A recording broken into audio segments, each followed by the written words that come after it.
Good morning, everyone. Welcome into this day with Quimper Unitarian Universalist Fellowship. Here's some opening words from Michel Legrave. We come to religious community from many paths and with diverse needs. If you've come here seeking comfort, may your pain be soothed. If you've come here looking for answers, may you find new questions. If you've come here seeking purpose, may your call be awakened. If you've come here hoping to build a new way, may the path open before you. My name is Gary Forbes, and I'm a member of the board here at QUUF.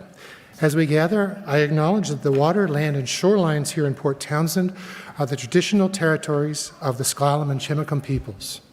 We honor and acknowledge our Indigenous members and neighbors and vow to help restore and sustain these homelands. If you're visiting today, I offer a special welcome and invite you to join us for refreshments and conversation in the fellowship hall after the service. We have a newcomers table near the patio doors where our greeters are ready to answer any questions you might have. Welcome to you all this morning. We are glad you're here. Today's announcements. We're closing in on the last few months of the church year. If you've not paid your pledge for 24-25 yet, this would be a great time to make that donation. Your support is what funds the programming and staff here at QUUF. We cannot do without you. Let's keep the lights on.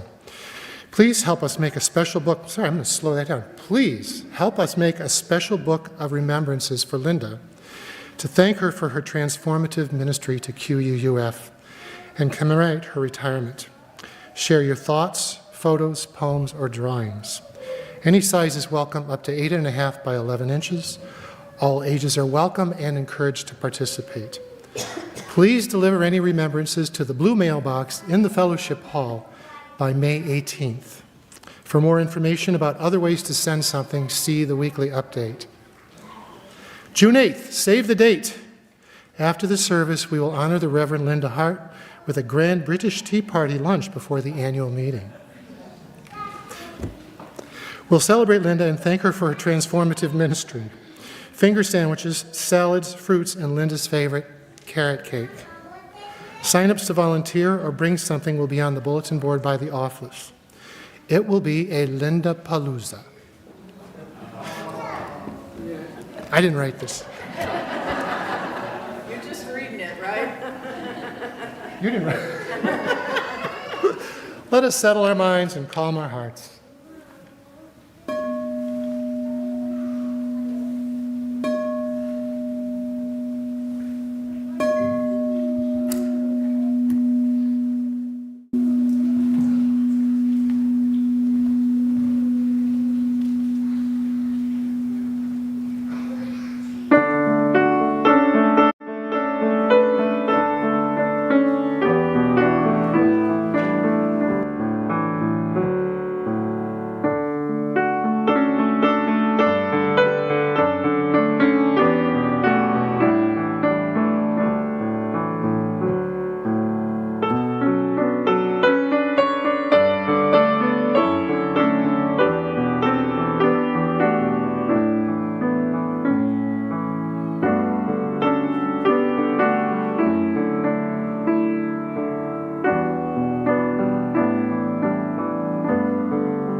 Good morning.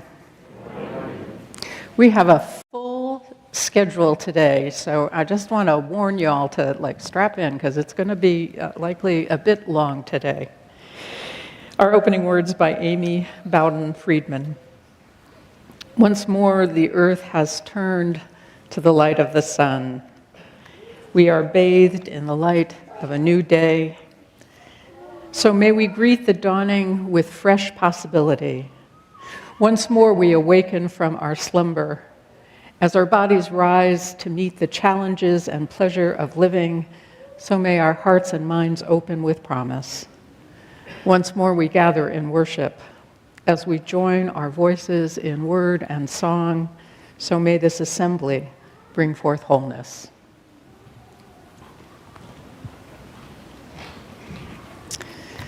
Will you join me, please, in our chalice lighting words? As surely as we belong to the universe, we belong together. As we join here to transcend the isolated self, to reconnect, to know ourselves, to be at home here on the earth and on stars, and linked with each other.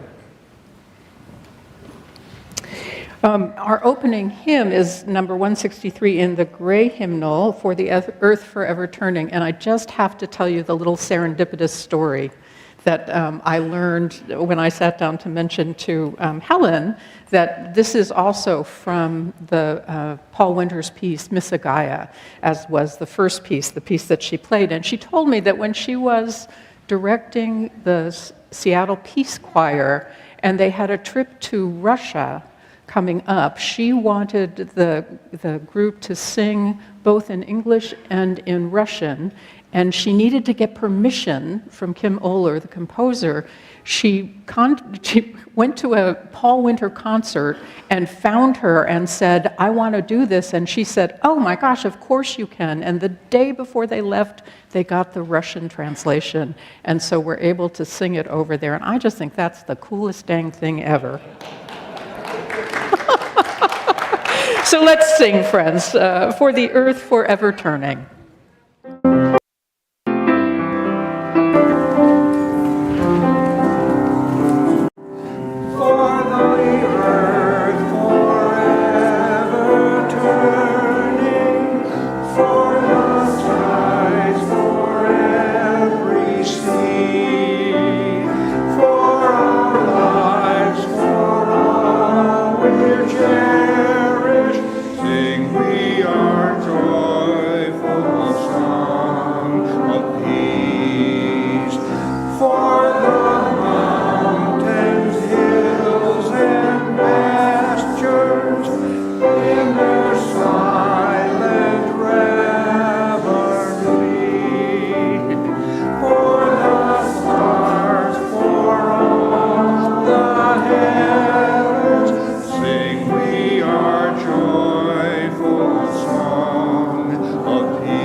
Of this fellowship. Families have brought their children to this place of worship. They have trusted their religious communities to celebrate their children and to help raise them. We gather here today out of reverence for the miracle and mystery of life in children and in all of us. Today is our dedication ceremony. And as we announce the name of each child to this community, we bless them and dedicate ourselves to them as we dream of the lives that await them as they grow. When people love one another, they offer blessings and make promises. That is what we are here today to do, and all of us will be offering our blessings and making promises to these children, dedicating ourselves to them.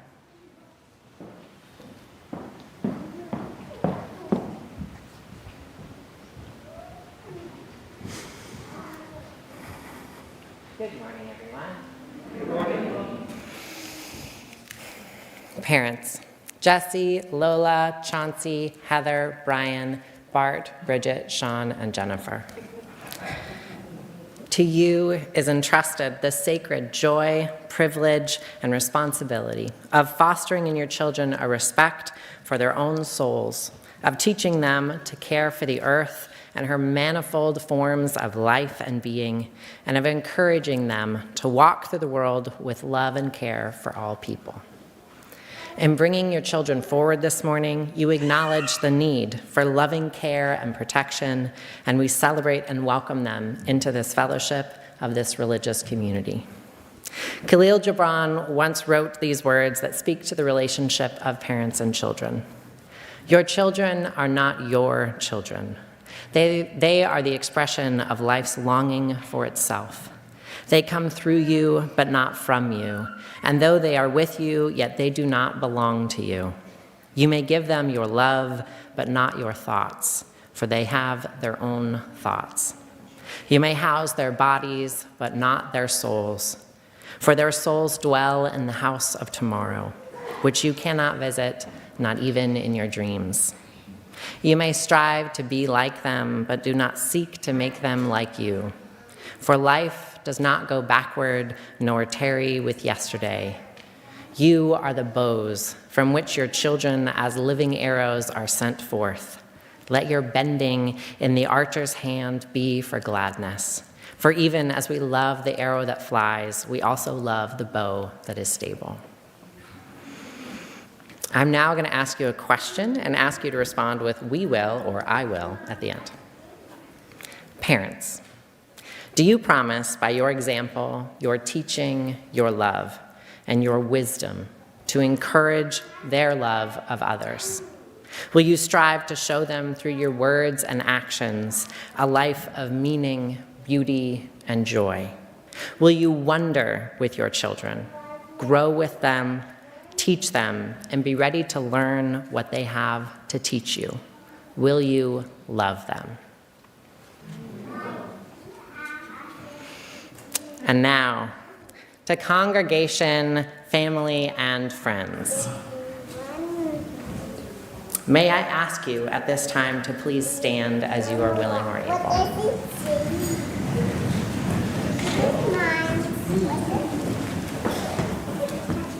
Congregation of the Quimper Unitarian Universalist Fellowship and family and friends of our beloved families, do you also dedicate yourselves to providing the support and encouragement that will help these parents in carrying out their beloved task? Yes. Thank you. You may be seated. Oh, that's me. So I'm going to give a little stage direction here, and then I'm going to start inviting folks up. So families, when you come up, please come and stand right here. And once we finish the, actually, right here, yes, stand right here. And once we finish, then move over to the side so that we have room for everybody. So I first invite Soren, Lottie, Heather, and Brian to come forward.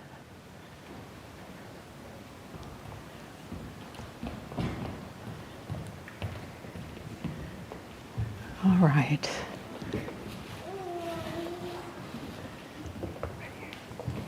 All right, so who are we starting with here? Lottie. Lottie, we're going to bless you. We're going to start. Can you hold your hand out with your palm down? Or either way. Yeah. No.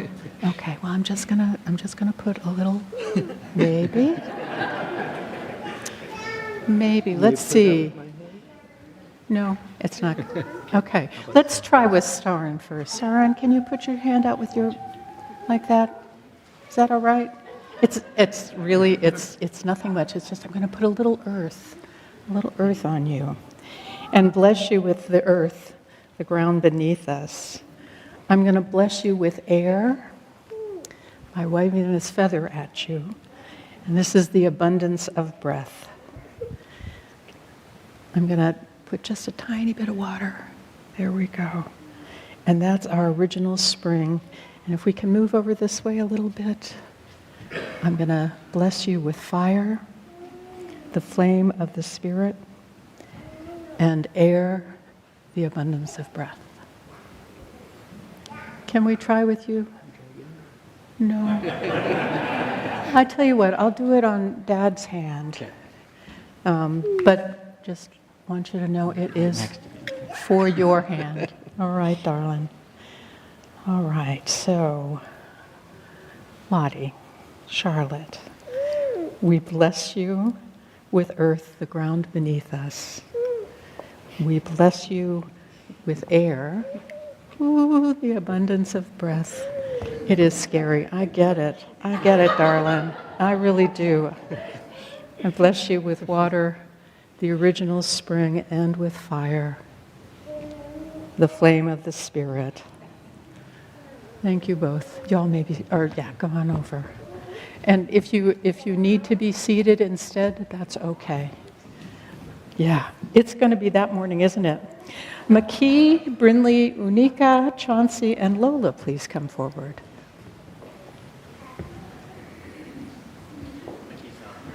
Okay.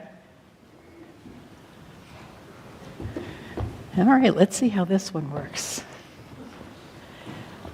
All right, so, and who are we missing? Mickey, we're missing Mickey. Okay. And we start with Bryn. Bryn, will you hold your hand out for me? Thank you, darling. We bless you with earth, the ground beneath us. We bless you with air, the abundance of breath. We bless you with water, our original spring. And we bless you with fire, the flame of the Spirit.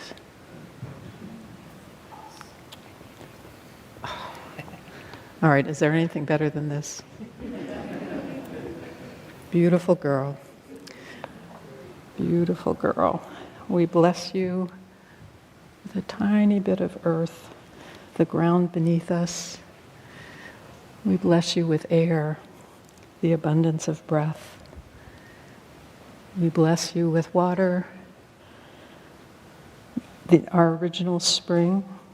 Oh, I was supposed to do this differently. Dang, I forgot, Bo. Well, yes, never mind.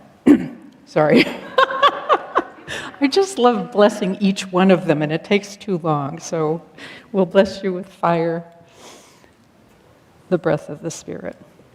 Oh, wait, fire. Ah, there we go. All right, thank you. All right, next one, please, would be...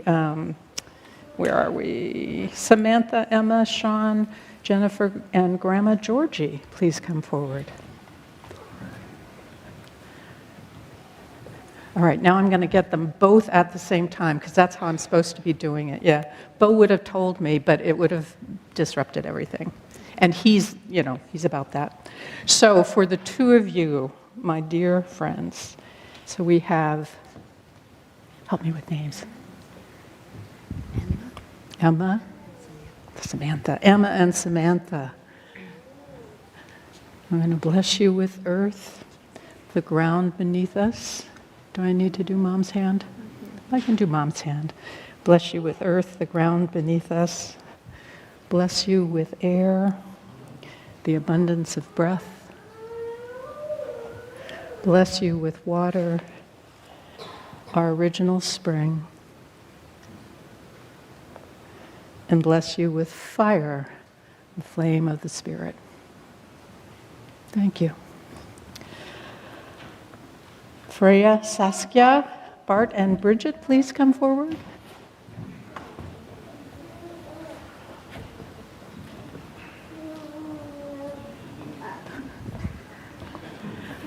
Yay.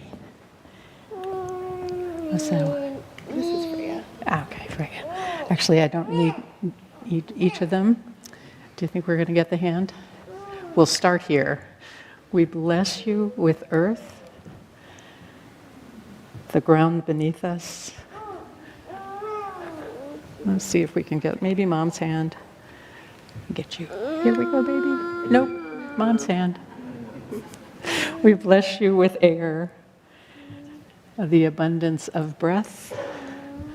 We bless you with water. Boop. Our original spring. And we bless you with fire. We bless you with fire, the flame of the Spirit. Do we have Theo? Yes, there you are. All right, thank you. Theo and Pierre and Jesse, please come forward. You were just further back. Awesome. Can you guys put your hands out, with just one hand out? It's just that morning, isn't it? We bless you with earth, the ground beneath us. We bless you with air, the abundance of breath. We bless you with water, our original spring. And we bless you with flame, fire, the flame of the Spirit. Thank you. And now for all of you, may beauty delight you and happiness uplift you. May wonder fulfill you and love surround you. May your hearts be peaceful and your word be true. And may you continue to grow in love and wisdom. So may it be. And we'll conclude our ceremony by forming an arch to send our children and families as they journey through the arch. And please join everyone in the fellowship hall for a reception afterwards. So let's make an arch and sing. Go now in peace, go now in peace. May the spirit of love surround you everywhere, everywhere you may go. Go now in peace, go now in peace.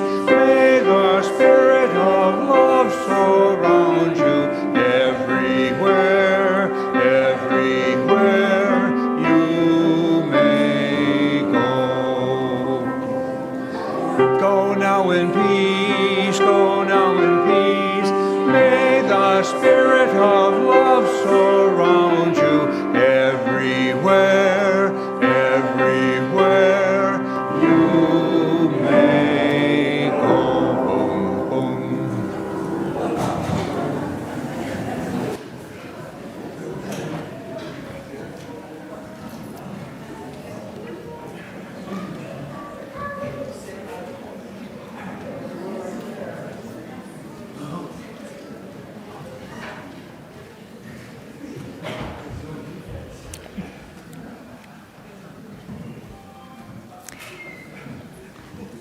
We pause for a time of generosity and to receive an offering which today goes to support OWL 360. I invite Zala Almae to come and tell us a little bit about it. Is Zala here? Okay, so I'll tell you a little bit about it. OWL 360 empowers young people with essential resources and community connections. We offer 4 housing programs with wraparound support for young adults facing or at risk of homelessness, alongside The Nest, a community coffee house that inspires creativity and social growth.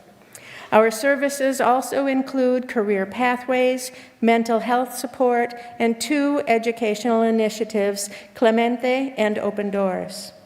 We warmly invite you to support our community youth through donations or by engaging with our space. Your kindness makes a lasting difference in nurturing brighter futures for our young people.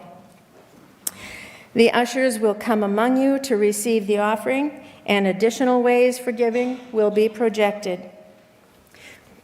Please join me in our opening words. This fellowship is the community of ourselves. Its energy and resources are our energy and resources. Its wealth is what we share as we contribute to the life of this community. We affirm our lives within it.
This being the Sunday that we celebrate Earth Day, I'd like to invite Patrick and Peg to come forward. Yep, there you are. Where did they go? To share with us the Eco Hero Award for this year. Thank you.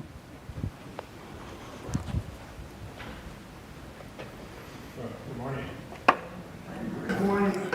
Today, actually April 22nd, is the 55th anniversary of Earth Day. One of the interesting things about having an elderly population is that most of us were there when Earth Day was established, and many of you will remember Rachel Carson's Silent Spring, which was one of the motivators. Senator Gaylord Nelson out of Peg's home state of Wisconsin was one of the leading voices to establish Earth Day.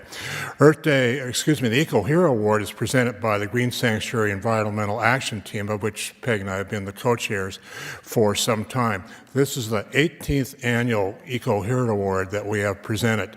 Helen and Case Kolf, of course, were the originators. It comes under the auspices of the Green Sanctuary Committee. Green Sanctuary is the designation that was given by the UUA, and under the leadership of Case and Helen and a committee, QUUF was designated as a Green Sanctuary Fellowship some time ago, and that continues. There is a list of recipients of the Eco Hero Award on a plaque that will be hung in the foyer. Just a couple of folks that received the award previously. Standing Rock, of course. Many people from Port Townsend went to Standing Rock. All of us will remember that. The various Native American tribes were also the recipients of the Eco Hero Award, well deserved, by the way. And students from Port Townsend High School have received the Eco Hero Award on two occasions. I'll conclude by just sharing the mission of the Green Sanctuary Environmental Action Team and invite anyone that wishes to come and join our group. We are small but mighty, and it's important to remember that the earth is in peril, more so than ever, perhaps, and in certainly other parts of our society. But there are lots of good people doing lots of good things, and you'll hear from some of them this morning. In concluding my part of this, the mission of the Green Sanctuary Environmental Action Team is to provide leadership, education, programs, and opportunities for members of QUUF to engage in the work of protecting the environment and advancing social justice.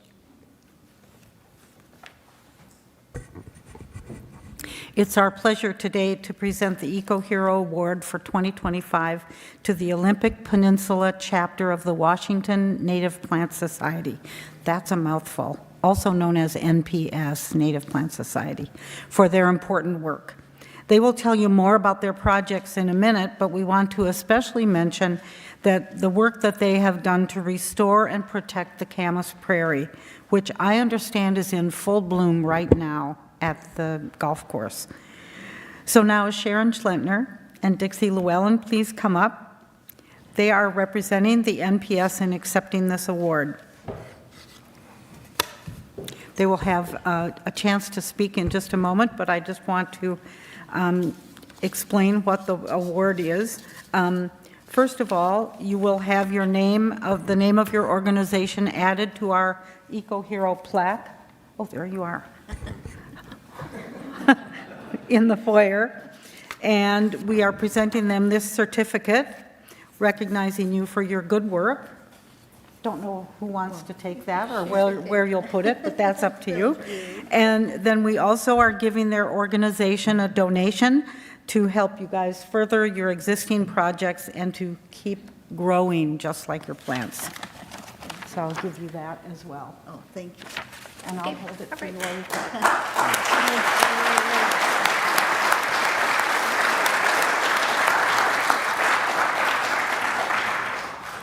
Thank you. The Olympic chapter of the Washington Native Plant Society is really honored to receive this year's award among all the others. And as a statewide organization, our mission is to promote the appreciation and conservation of the Washington's native plants in their habitats through study and education. The Society of the Washington Native Society was founded in 1976 in part by Fred and Ann Wyman. And that mission is still strong and clear. Our current chapter chair, Fela Schwartz, was also on the state board, and she's now our chapter chair. The Olympic Peninsula chapter is united by a passion about our native plants and ecosystems within our ever-changing climate. Our goal is to share the advocacy, diversity, and flora through hikes and programs, and everyone is invited to share that too with us. We are actively working on restoration projects, including Point Wilson Dunes, the Froggy Bottoms, and the Kaitai Prairie. We contribute to educational classes and gardens, including the Kookahan Garden by Linda Lamkemmer, started by her. The Peninsula chapter began in 1983 with a group of fledgling botanists following Nelsa Buckingham, a serious amateur botanist. Her plant identification classes were legendary.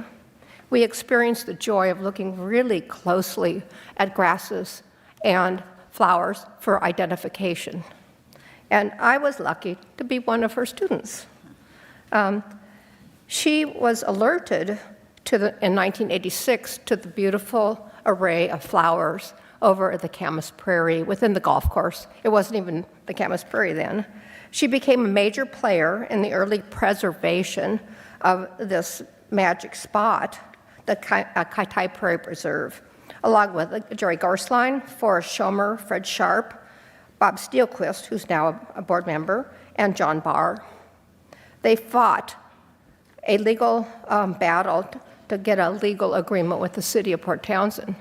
Back in 1986, It was a battle, and they won.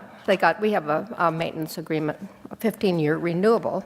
The Native Connections Action Group from here are still actively supporting the preservation of just the Camas Prairie and the whole Camas Prairie Park. Thank you. The small inner prairie is not only a glimpse into the geologic past, but it also provides cultural, educational, and volunteer opportunities. Most of all, the colors of spring represent the magical return of spring every year, with colors of spring and hope, the early return of the gold, blue, purple, and the joy of being there.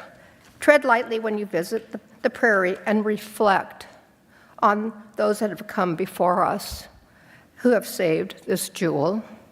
It's now in bloom. Thanks again from all of us.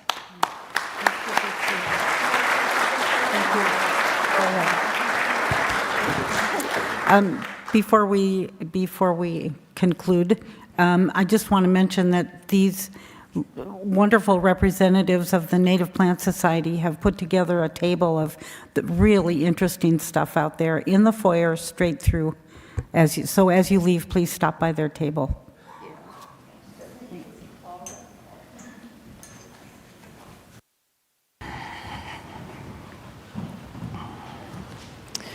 We set aside time each week to share the joys and sorrows of our lives, and knowing that our personal joys and sorrows are only a small part of the joys and sorrows of the larger community of life, so we will place this first stone, thinking in particular of the blessed earth, its glory and its peril, and the blessing of our lives upon it.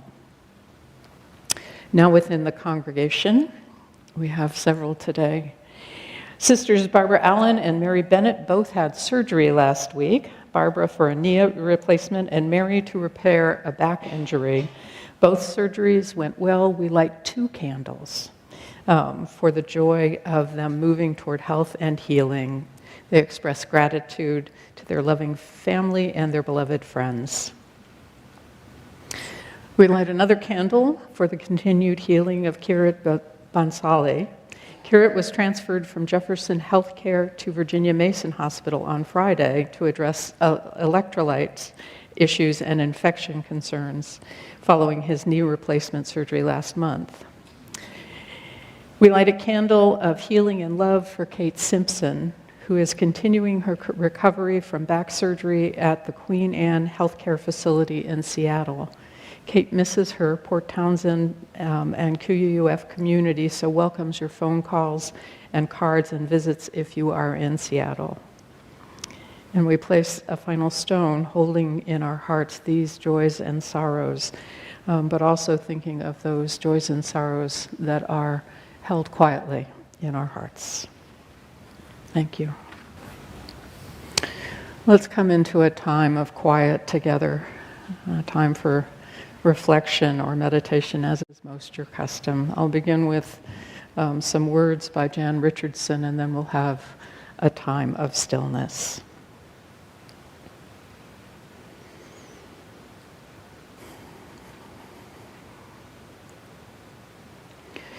To all that is chaotic in you, let there come silence. Let there be a calming of the clamoring, a stilling of the voices that have laid claim on you, that have made their home in you, that go with you even to the holy places, but will not let you rest, will not let you hear your life with wholeness or feel the grace that fashioned you. Let what distracts you cease. Let what divides you cease. Let there come an end to what diminishes and demeans, and let depart all that keeps you in its cage. Let there be an opening into the quiet that lies beneath the chaos, where you find peace you didn't think was possible, and see what shimmers within the storm. Let us pause in stillness together.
So may it be.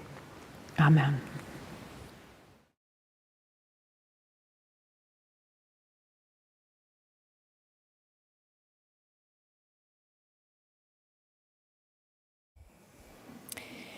The first reading today is called Urgent Whisper by Denise Levertov, and it's notable that this was published in 1984.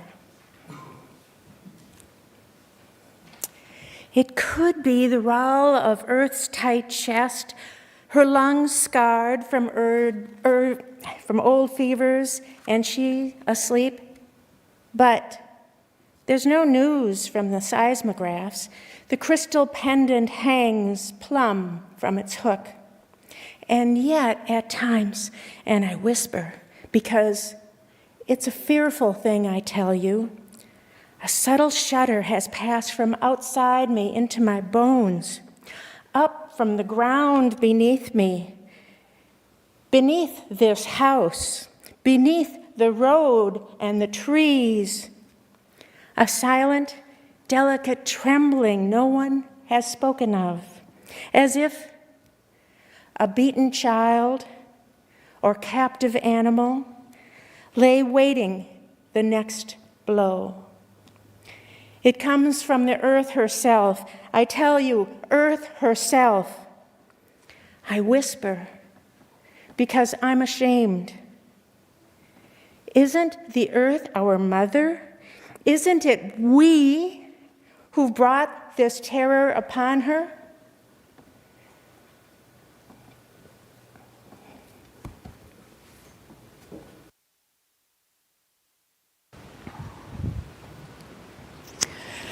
Our second reading comes from the book A Philosopher Needs a Cat by James Carse.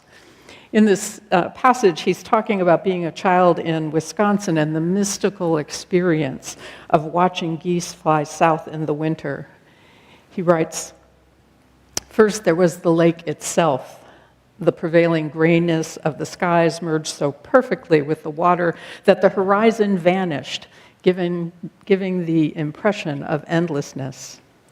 But there was no beauty in this infinite. There was something closer to terror in it, especially in March when slabs of ice that had broken away from the shore rose and fell with threatening heaviness like the shoulders of the dead. Even in November, the water was so cold that a swimmer couldn't survive in it for more than a minute or two. Yet, through this menacing void passed a restless river of life, ducks and geese by the millions. Where are they going? South. Where's that? Far, very far from here. How do they know to find it? They just know. Why don't they stop here? They know this isn't the South. Do they know this is Milwaukee? Well, no, they don't know that. Are they lost? No. This land's answer always brought a pause to the conversation. The birds didn't know where they were, but they weren't lost. They knew where they were going, even if they had never been there before. This is the kind of paradox that can make an inquisitive 6-year-old into a dialectical thinker. That is, truly annoying pests. If the birds aren't lost, but they don't know they're in Milwaukee, I wanted to ask, does that mean we are lost because we do know it's Milwaukee? If as adults we are annoyed by questions like this, it is not because they are unanswerable, but because they raise even larger questions about the certainties that come with being adults. We know where we are, but are we really so sure we're not lost?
So gorgeous, so gorgeous. All right, friends.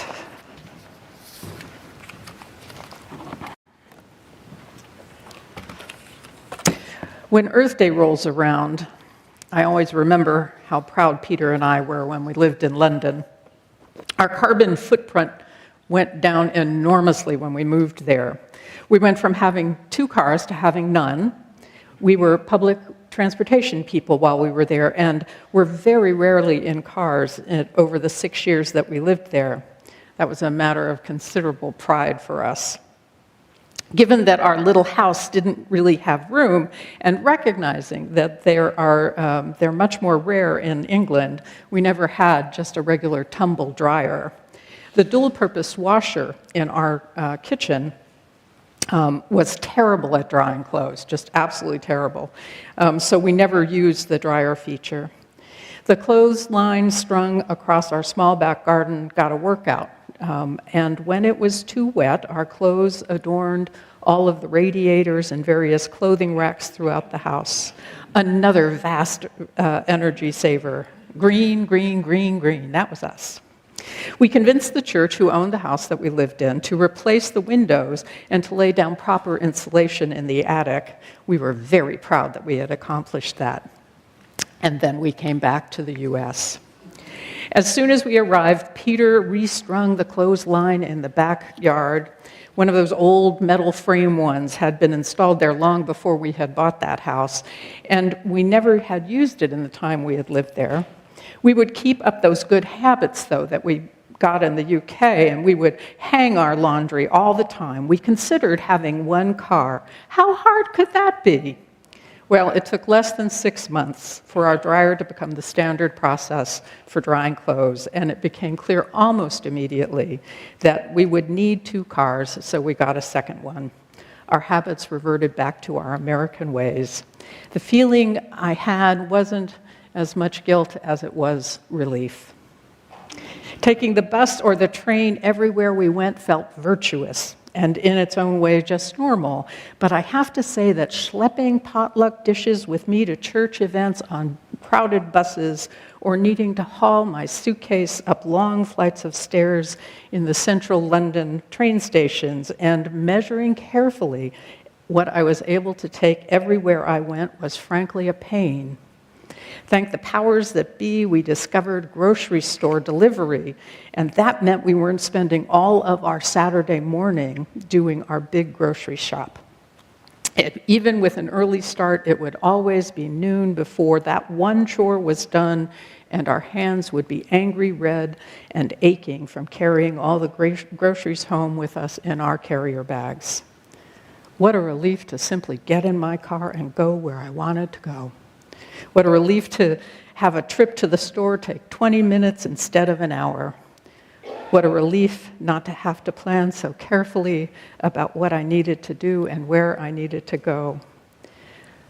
A meeting in downtown London, not that far away, could easily take me an entire day once I planned in the travel. I loved being able to get on the tube and get places, but the convenience of a car is immeasurable. As well, we continued to be relieved that we didn't have clothes hung around our house most of the year. England was like Olympia, where we lived before being there, and it is gloomy and drizzly in the winter. At least it seems like it always is. On the bright days, you race to get your clothes hung out on the line, but as likely as not, it'll start to rain just as everything is dry, and once again, you'll have your socks draped over the radiators and your shirts hung up on the curtain rods and drying racks blocking the passages around the house. I was relieved, I tell you, and guilty, and a little ashamed at how easy it was to forget, to ignore, and to be wasteful and oblivious. It is so easy to be unconscious about what we do and the impact it has. It is easy to just do what we do and forget that there are consequences for it. It is easy, and was for me a relief, to be just another American, going about my routine life in comfort and more often than not, blocking out any awareness of the impact that I have on the rest of the world.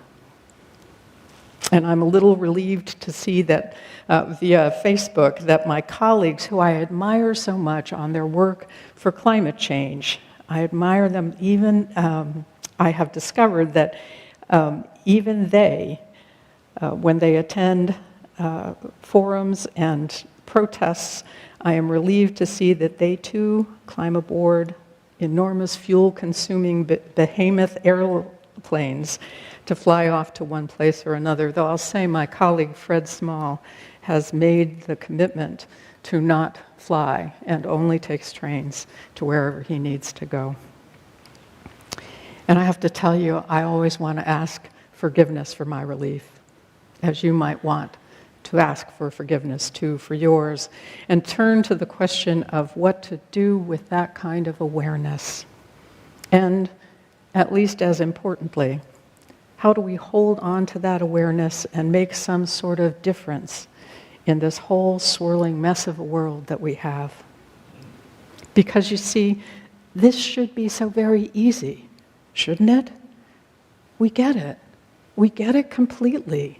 Lovers of science as we are, or at least among those who appreciate the process of discovery and evidence upon which science is based, when we hear about the consequences of the loss of Arctic ice, when we feel alarm at the reports about the effect of just 1 or 2 degrees of temperature rise, when we consider the dangers and the impact of rising seas, and perhaps take that moment to calculate if our home, if our beloved vistas, the oceanside parks that nourish our souls will disappear.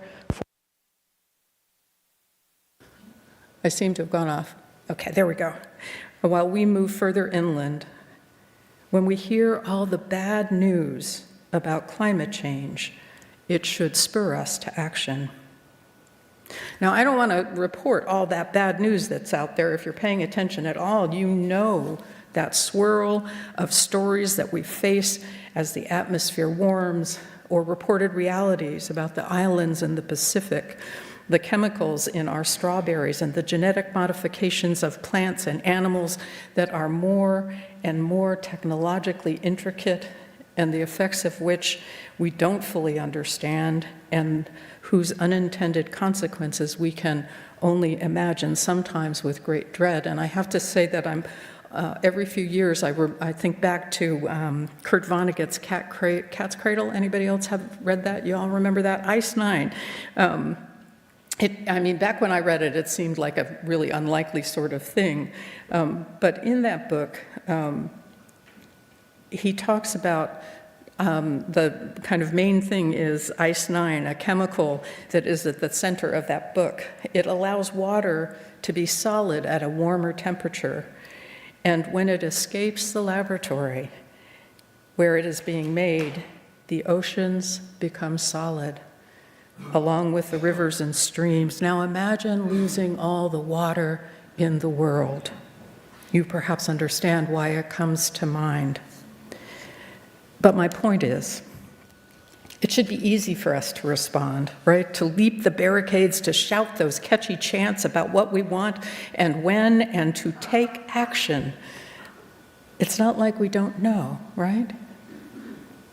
And what exactly might be enough to do? It is this conundrum that brought up that story from James Carse in my thinking. When, as a child, he tried to figure out how it was the geese and ducks didn't know they were in Milwaukee and how they weren't lost. If, he says, as adults we are annoyed by questions like this, it is not because they are unanswerable, but because they raise even larger questions about the certainty that come with being adults. We know where we are, but are we so sure we aren't lost? Truly, I don't mean to be depressing this morning. Remembering Earth Day is supposed to be joyful and a celebration of our planet, our home, our life, our sustenance. So let me say to you this day that the struggle and awareness and action is perhaps the most difficult challenge, spiritual challenge of our age. This struggle of awareness and action is perhaps the most difficult challenge of our age. If a spiritual life is one in which we seek for awareness, if a spiritual life is one that seeks for integrity, then this challenge of awareness and action is the most difficult for our age and place in the world. We cannot say that we don't know what goes on around us. We can only say that we choose to forget or to look the other way. But here's one of the things that I know. Anything we do is limited by the fact that we humans are flawed, and the good that we often do not do. And here's another thing that I know. Even with that, we are able to find moments of grace in the midst of our flawed humanity. And that phrase sums up what can bless us as we engage this spiritual challenge. Finding those moments of grace among flawed humanity is what can save us from despair, what saves us from being lost in what is overwhelming in our world. What we seek are those moments of grace that enable us to take action in our flawed condition, recognizing that simply existing as Americans with all of our privilege and wasteful practices, it matters that we pay attention to what is possible. What can I do? How can I change my ways? How can I support what is best for the earth, what is best ultimately for me and all of this beloved, flawed, beautiful humanity that surrounds me all the time? How can I save the earth? Well, I'll tell you, I'm not hopping into a phone booth and putting on my cape. I won't be saving the world this week. I won't be turning the tide on climate change, but I will keep doing what I can. Keep turning and tuning my heart to what it means to live with integrity and care in these days that we're given. I will be turning and tuning my heart to make my life more healthy for me and for the planet. I will not be looking away, not forgetting, not allowing my relief to cloud what I know to be right and true and best in the world. And when I don't make it all the way, I will be grateful for each day and each new moment of possibility, and hope when I can set my mind and spirit to the work again, that I will with great enthusiasm. May it be so for us all.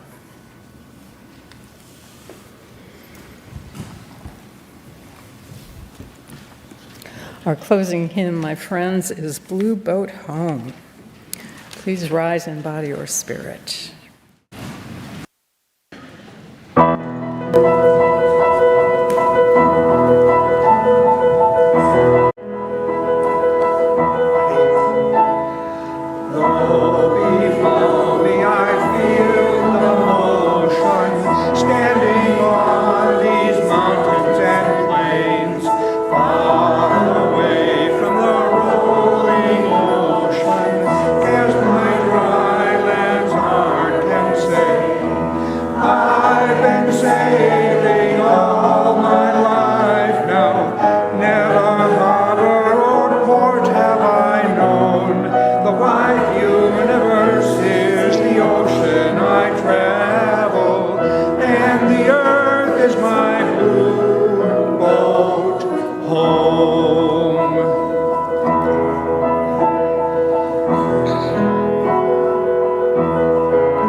I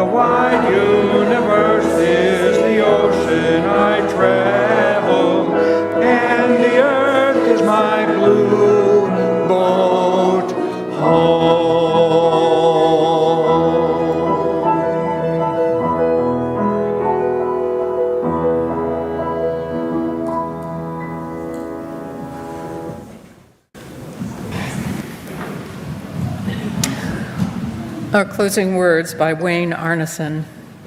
Take courage, friends. The way is often hard, and the path is never clear, and the stakes are very high. Take courage, for deep down there is another truth. We are not alone. So may it be. Amen. Oh, and now we extinguish our flame. I didn't have the cue of you coming over next to me. Let's join in our chalice extinguishing words. We extinguish our flame, but not the light.